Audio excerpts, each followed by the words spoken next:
Good morning to all of you, our class 6 students. Now today I will discuss about the revision exercise. Okay, हमने exercise of the chapter 11 पूरी complete कर दी हैं. अब हम लोग revision exercise के बारे में डिस्कस करेंगे, जो कि करना आपको है. सिर्फ मैं आपको बता दूंगा कैसे करना है. एक एक क्वेश्चन मैं सॉल्व नहीं करूंगा, ठीक है.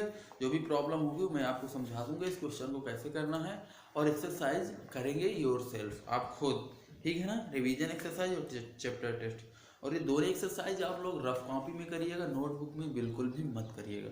अगर कोई ऐसा क्वेश्चन होगा जो नोटबुक में करने लायक है, उसको मैं आपको टिक करा दूंगा कि इस क्वेश्चन को आप नोटबुक में नोट कर लीजिए. अदरवाइज आप लोग रफ कॉपी में रिवीजन करिए, रिवीजन एक्सरसाइज का और चैप्टर टेस्ट दोनों का. इसके बाद मैं आप लोगों को नेक्स्ट चैप्टर स्टार्ट करूँगा, चैप्टर 12 क्वाड्रिलेटरल जिसका नेम है, ठीक है. चलिए स्टार्ट करते हैं. रिवीजन एक्सरसाइज के बारे में डिस्कशन करना है, ओके, ताकि आपकी जो प्रॉब्लम है वो क्लियर हो जाए. Question number first, fill in the blanks में पहला है option, parallel lines are lines in a plane that are always the days distance apart. देखिए, जो पैरेलल लाइंस होती हैं तो वो प्लेन में कि उनके बिटवीन जो डिस्टेंस होता है, कहने का मतलब वो कैसा होता है, always distance apart means equal. क्या होता है, इक्वल डिस्टेंस में होती है, ठीक है ना. इसके बाद दे नेवर मीट, वो कभी भी मिलती नहीं है. क्या होती हैं, दे नेवर मीट, वो कभी भी मिल नहीं सकती हैं. चाहे जितना आप आगे तक पढ़ाइए, दे नेवर मीट, कभी भी नहीं मिलेंगी. And have no common points, और उनमें कोई भी कॉमन पॉइंट्स नहीं. जब मिलेंगे नहीं तो कॉमन पॉइंट्स नहीं होगा, ठीक है ना. तो क्या हो जाएगा, नो कॉमन पॉइंट्स, ठीक है ना.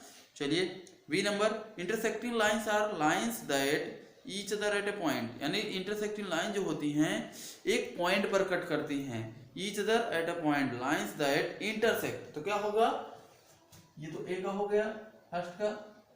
बी के लिए, जो इंटरसेक्टिंग लाइंस होती हैं आर लाइंस दैट इंटरसेक्ट, क्या करती हैं, इंटरसेक्टिंग लाइन एक दूसरे को इंटरसेक्ट करती थी at each other at a point पर, ठीक है ना. C number, perpendicular lines are lines that intersect to form an angle of. देखिए सी नंबर में, देखिए यहाँ बी में हमने समझाया तो जो इंटरसेक्टिंग लाइंस होती हैं वो एक दूसरे को इंटरसेक्ट करती हैं एट ए पॉइंट पर. सी का, अब जो परपेंडिकुलर लाइंस है, जैसे मान लीजिए परपेंडिकुलर लाइंस हो गई, जैसे मान लीजिए ए बी हो गई और ये बी सी, ठीक है ना. तो ये ए बी लाइन यानी ए बी इज परपेंडिकुलर किस पर है, बी सी पर. तो ए बी जब बी सी पर परपेंडिकुलर होगा तो जो उनकी बिटवीन एंगल बनता है वो क्या बनता है, 90 डिग्री का. उसको क्या बोलते हैं, राइट एंगल. तो क्या लिखेंगे इसमें, आंसर क्या हो जाएगा, perpendicular lines are lines that intersect to form an angle of right angle, या ऐसे लिख सकते हैं 90 डिग्री. दोनों आप लिख सकते हैं, 90 डिग्री या राइट एंगल, ठीक है ना. चलिए इसका D option, skewed lines are lines in two planes that. देखिए स्क्यूड लाइन टू प्लेन्स में होती है, मैंने आपको बताया था, ठीक है ना. ये सिंगल प्लेन पे नहीं होती हैं, कितने प्लेन पर होती हैं, टू प्लेन्स पर होती हैं. इसके बाद दैट आर नाइदर पैरेलल, देखिए ना ही वो पैरेलल होती हैं, ठीक है ना. देखिए जैसे ये लाइंस हैं, जैसे ये ए बी हो गई, ठीक है, और एक लाइन ये हो गई, तो इनको हम बोलेंगे क्या, जैसे A B and C T. तो ये पहले प्लेन पे हो गई और ये सेकेंड प्लेन पे. और दूसरी चीज, ये ना ही पैरेलल होती हैं, नाइदर पैरेलल, ठीक है ना. एंड इसका अगला क्या है, नॉर इंटरसेक्ट, ना ही इंटरसेक्ट करती हैं ईच अदर, ना ही एक दूसरे को इंटरसेक्ट करेगी, ना ही एक दूसरे के पैरेलल होंगी, ना ही एक दूसरे के परपेंडिकुलर होंगी, ठीक है ना. तो इसके ऐसे ऑप्शंस बन सकते हैं, ठीक है ना. तो ये डी का आंसर हो गया. चलिए फिल इन द ब्लैंक्स था, क्लियर हो गया. Second question, what are the symbol for parallel lines. देखिए पैरेलल लाइंस का जो सिंबल होता है, ठीक है ना, वो मैंने आपको बताया था कि पैरेलल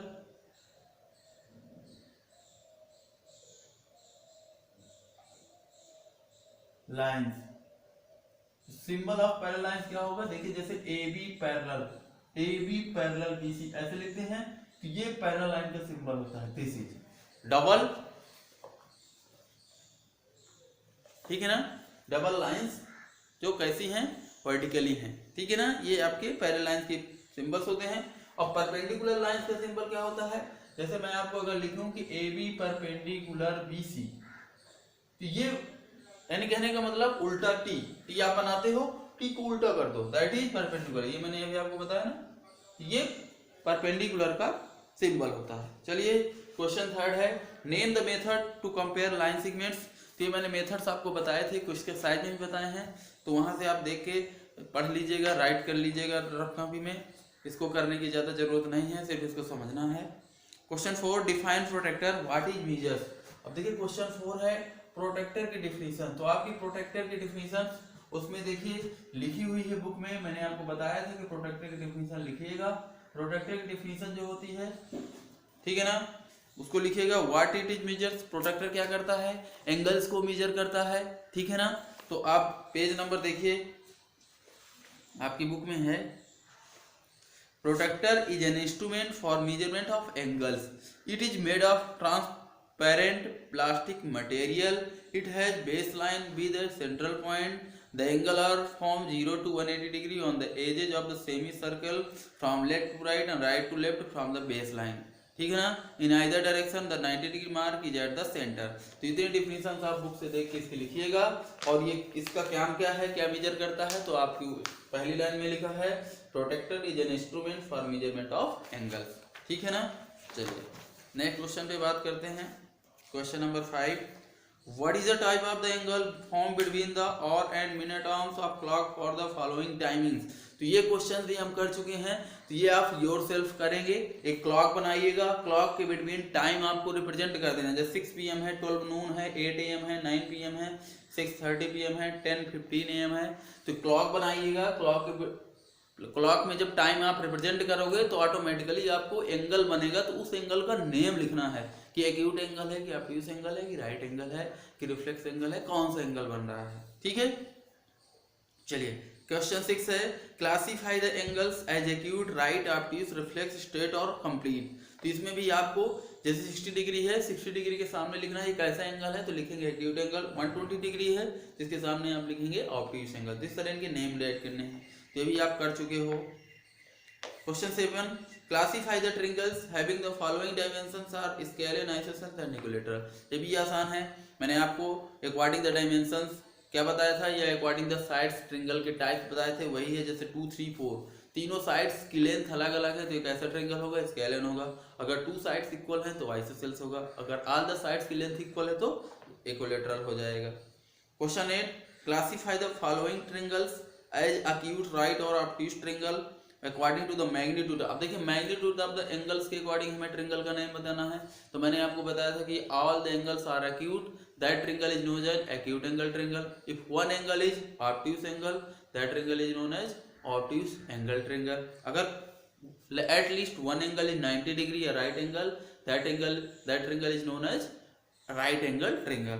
तो इस तरह जैसे ए में है 35, 35, 110, एक एंगल 110 का है, तो क्या हो जाएगा, ऑब्ट्यूस एंगल ट्रिंगल।